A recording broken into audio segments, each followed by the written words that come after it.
पवन पुत्र की माता अंजनी अपने पूर्व जन्म में देवराज इंद्र के महल की अप्सरा थी। उनका नाम पुंजिक अस्थला था और उनका रूप बहुत ज्यादा आकर्षकमय था और उनका मन बहुत ज्यादा चंचलमय था। अपनी चंचलता के कारण उन्होंने एक दिन एक ऋषि के साथ अभद्र व्यवहार करा। उन ऋषि ने क्रोध में आकर पुंजिक अस्थला को एक श्राप दिया कि वो एक बानरी का रूप धारण कर लेंगी। ये श्राप सुनकर पुंजिक अस्थला बहुत ज्यादा परेशान हो जाती हैं और हाथ जोड़कर ऋषि से माफी मांगने लगती हैं और कहने लगती हैं कि कृपया अपना श्राप वापस ले लीजिए। तब वो ऋषि दया भाव से कहते हैं कि तुम्हारा बानर रूप भी परम तेजस्वी होगा और तुम्हें एक बहुत ही कीर्तिमान और यशस्वी पुत्र को जन्म दोगी। नमस्कार, आपका स्वागत है 80 स्टोरीज में। तो मैं आज आपको विस्तार से बताऊंगा बजरंगबली की माता के पूर्व जन्म के बारे में और साथ ही साथ ये भी बताऊंगा कि बजरंगबली का जन्म कैसे हुआ और उनको बानर रूप कैसे मिला। और आप भी मुझसे अपनी कोई रियल लाइफ स्टोरी शेयर करना चाहते हैं और चाहते हैं कि उस स्टोरी को मैं लोगों तक पहुंचाऊं, तो नीचे डिस्क्रिप्शन में मैंने एक ईमेल आईडी छोड़ी है, उस पर जाकर आप मुझसे अपनी स्टोरी शेयर कर सकते हैं। और फनी कंटेंट के लिए मुझे इंस्टाग्राम पे फॉलो कर सकते हैं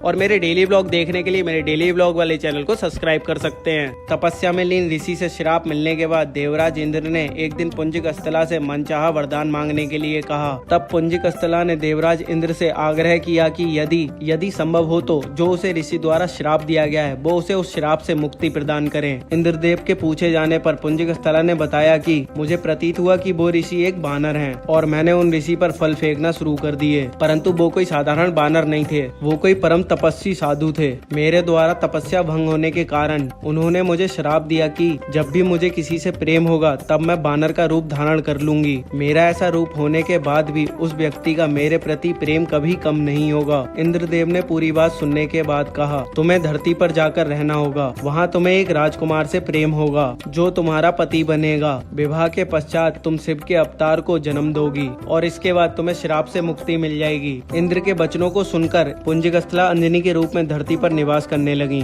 एक बार वन में उन्होंने एक युवक को देखा जिसकी ओर वो आकर्षित हुई। जैसे ही उस युवक ने अंजनी को देखा, अंजनी का चेहरा बानर के रूप में बदल गया। अंजनी ने उस युवक से अपना चेहरा छुपाया। जब युवक उनके पास आया तो अंजनी ने कहा, मैं बहुत बदसूरत हूँ। परंतु जब अंजनी ने उस युवक की ओर देखा तो वो भी बानर के रूप में ही था। उस युवक ने बताया कि मैं बानर राज केसरी हूँ और जब चाहूँ तब मनुष्य का रूप धारण कर सकता हूँ। दोनों को एक दूसरे से प्रेम हुआ और उन्होंने शादी कर ली। कुछ समय पश्चात जब दोनों संतान से वंचित रहे तब अंजनी मातंग ऋषि के पास पहुंची और अपनी समस्या बताई। तब मातंग ऋषि ने उन्हें नारायण पर्वत पर स्थित स्वामी तीर्थ पर जाकर 12 वर्ष तक वनवास करके तप करने को कहा। इस प्रकार वायुदेव ने अंजनी की तपस्या से प्रसन्न होकर वरदान दिया कि तुम्हें अग्नि, सूर्य, स्वर्ण, वेद वेदांगों का मर्मज्ञ और बलशाली पुत्र प्राप्त होगा। ये वरदान प्राप्त होने के बाद वो शिव जी की तपस्या करने लगी। तब शिव जी ने उन्हें प्रसन्न होकर वरदान मांगने के लिए कहा और फिर अंजनी ने उन्हें ऋषि द्वारा श्राप के विषय में बताया। कहा कि इस श्राप से मुक्त होने के लिए मुझे शिव के अवतार को जन्म देना है, इसलिए हे महादेव कृपया आप बाल रूप में मेरे गर्भ से जन्म लें। शिव जी ने अंजनी को आशीर्वाद दिया